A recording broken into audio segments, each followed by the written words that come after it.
Sana naman po mapagpalang araw sa ating lahat mga ka-backyard farming. Ang amin pong ibabahagi sa araw na ito ay patungkol po sa aming mga rabbit ulit. Sa aming mga cute na mga rabbit. Meron po kasi akong natutunan dito sa aming lugar at patungkol din po sa pag-aalaga sa aming mga rabbit. Dito po kasi sa amin ay mataas na lugar at hindi mga magkakalapit ang mga bahay.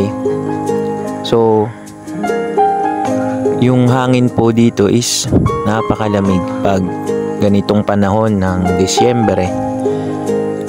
Hindi pa katulad sa mga ibang lugar na medyo dikit-dikit ang bahay, hindi papasukin masyado ng lamig.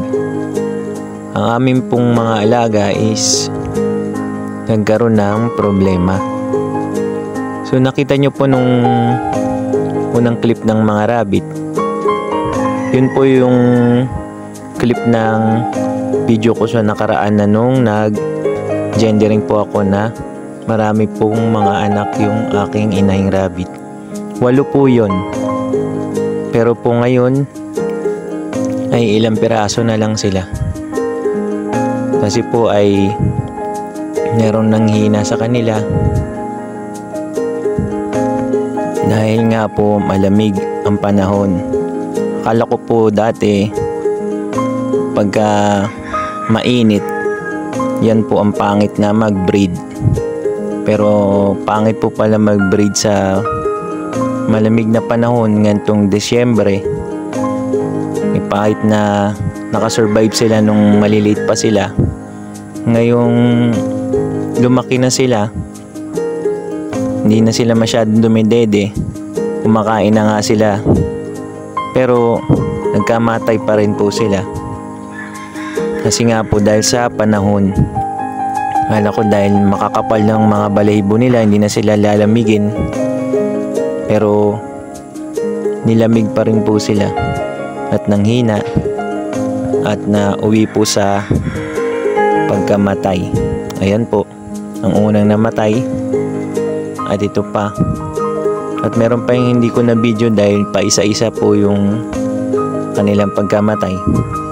Ito nga po ay dalawa na ito ay nilibing ko dahil dalawa silang namatay ng sabay.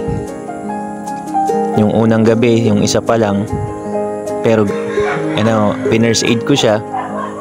Akala ko makakasurvive siya nung gabing yun, pero pagdating ko sa umaga, wala na po yung buhay niya.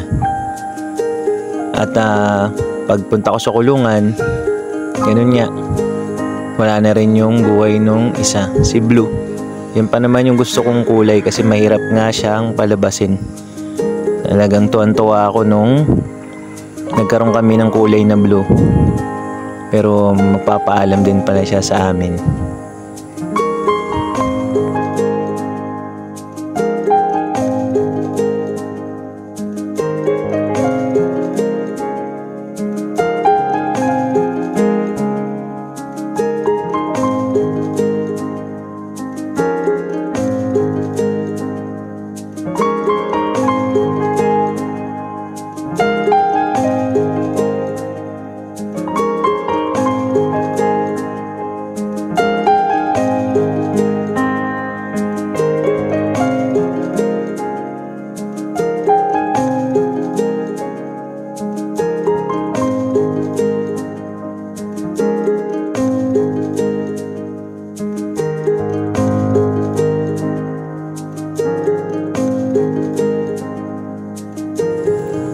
At ayun po, kala ko wala na mangyayaring ganun, hindi na mauulit.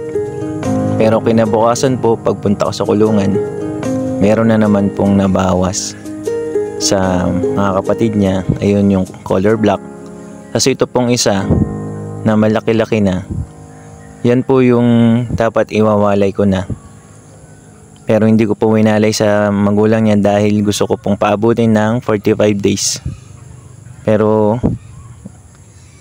yan po, sa kasamang palad, binawian din siya ng buhay. Kaya nag-decide akong ihiwalay na lang sila sa nanay nila dahil marunong naman na silang kumain. Baka ako na stampede siya doon, nag-aapak-apakan, baka naapakan siya ng nanay niya o ng mga kapatid niya, kaya siya binawian ng buhay. Pero hindi po ako sure doon kung ano talaga nangyari, pero ang pinaka-strong feeling ko po talaga is yung lamig po ng panahon. Kaya po nag-decide ako ngayon na talagang pag ganitong panahon, hindi na po ako magbe-breed. Sa summer season na lang po, at least hindi kaya nilang makasurvive. Kasi yung mga nakaraang buwan, kaya naman nila sa mainit na panahon. Sa nakikita nyo po, 3 piraso na lang sila. Sana po wala na mabawas sa kanila. At dito na po nagtatapos ang video na ito. Sana po meron po kayong natutunan, pati po mga baguhan na nagra-rabbit na katulad ko. Salamat pa rin po sa lahat ng mga sumusuporta. At pakisuyo na lang po ulit ng subscribe button, like, comment, and share po. Isa pong malaking tulong ito sa amin. Maraming salamat po sa lahat-lahat. Paalam po.